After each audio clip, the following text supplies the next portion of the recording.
us as a feeding entity, Shawcross cattle are super efficient, number one.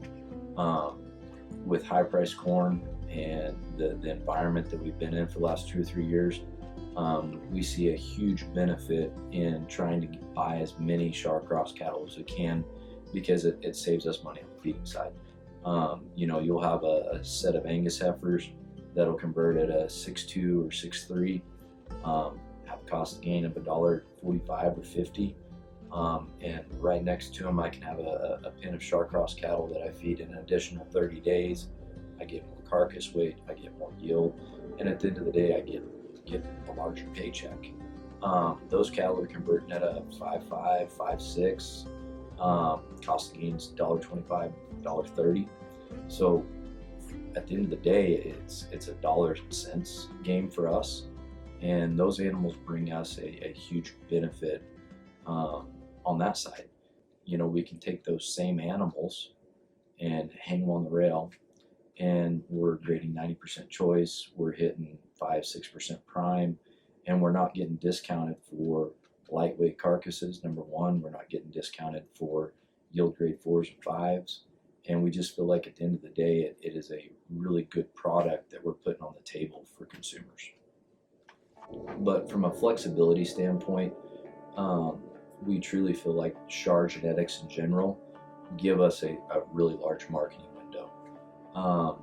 When our black-hided cattle are done, they're done. We don't have an opportunity to continue to feed those cattle to hit a marketing window or hit a better market. When they're finished, they're finished. And if you continue to feed those cattle, you're going to see a lot more 5s, you're going to see a lot more 4s, and you're really not putting on any more yield. So it very much throughout the Tyson plant fire and COVID, we got to learn that our Char genetics allowed us a huge amount of flexibility. It gives us a much larger marketing window. Those cattle can be finished at, let's say, 180 days, and I could feed those cattle an additional 60. And the only thing that occurred for us is our grade went up, our carcass weights went up, and our yield went up. We didn't give up anything on the feed efficiency, and we didn't run into the issues that you can get with some of the black-hided cattle. Once they're done, you start having a tremendous amount of AIPs, you start having cattle going down. Structurally, we've seen quite a few problems with the Angus cattle in general, that we just have not been seeing with the Shawcross cattle. As a whole, we really appreciate what the breed has brought to our business, because it's given us an ability to fight the markets when we need to. But at the same time, if we like the market and those cattle are finished, we're able to market those cattle, and we're still extremely happy with what we get. So if I'm a cow-calf producer, which we work with several cow-calf producers across the state of Kansas, and one of the things that we've tried to explain to all of our customers is number one, the pounds at weaning that they're going to pick up. Heterosis is an amazing tool, and I really feel like we've forgotten as an industry what that can do for our producers. You can sell a calf weighing 550, or you can sell a calf weighing 6 1/4. That's a Shawcross animal. At the end of the day, pounds pay.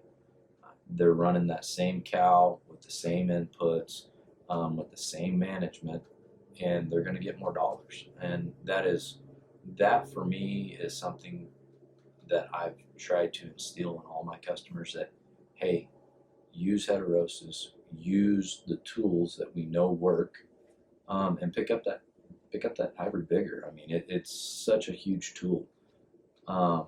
Another thing that we found with a lot of these Shawcross calves is, from a health standpoint, we don't see some of the health issues that we're seeing with some of the black-hided cattle.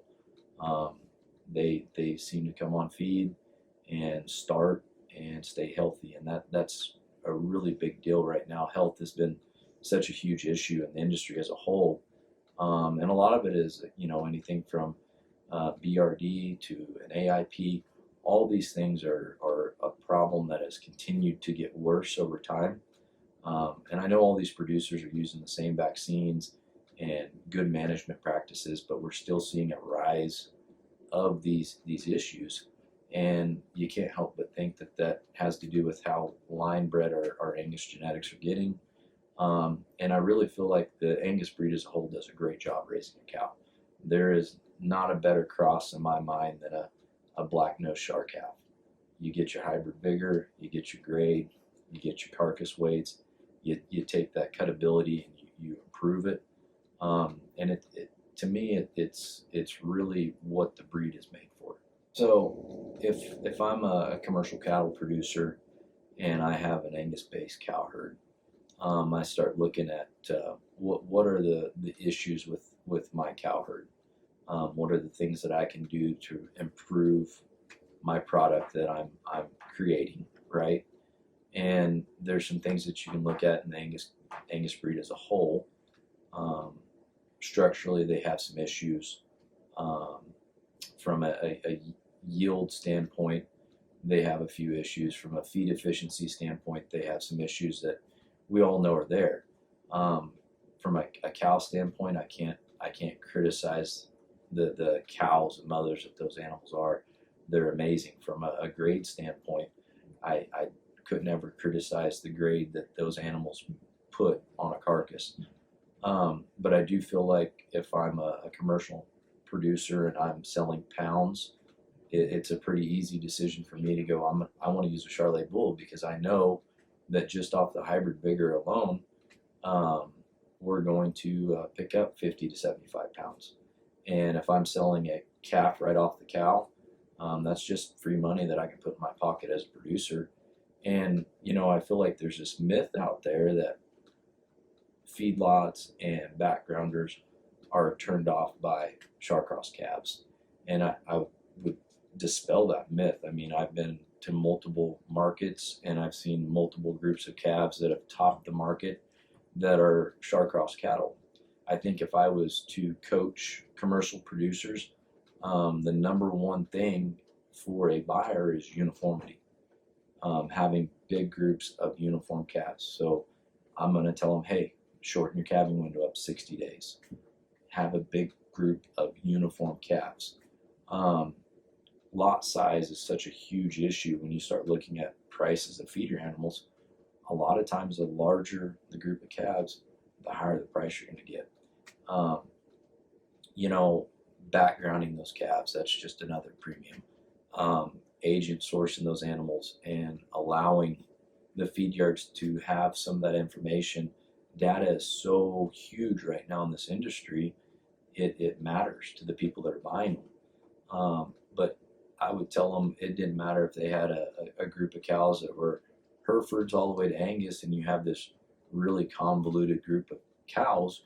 You can put a Charolais bull on those cows, and you're going to produce a uniform set of calves, because they're all going to be a uniform color, have a uniform, just structure in general.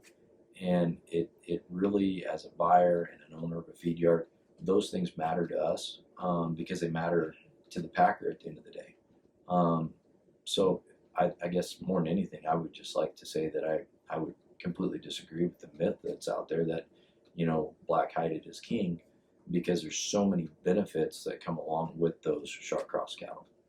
Crossbreeding has been shown for generations to make these animals bigger, and it's a free dollar bill. I mean, that's what it is.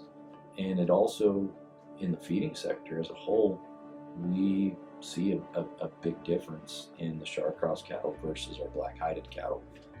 From a health standpoint, there's so much more heat tolerance. These guys that are calving in the spring, what they don't realize is those cattle go on feed in the fall, and a lot of times those calves are going to get fed through the heat of the summer. And those Charcross calves, they continue to come to feed when it's hot. We don't have the heat stress, and we don't lose that consumption and the gain that we do in the black-hided cattle. So it's been a really amazing tool for our business, because we can buy those calves in the fall and feed them for several days, utilize that pen space, and not have the heat stress and the consumption issues that we can see at times.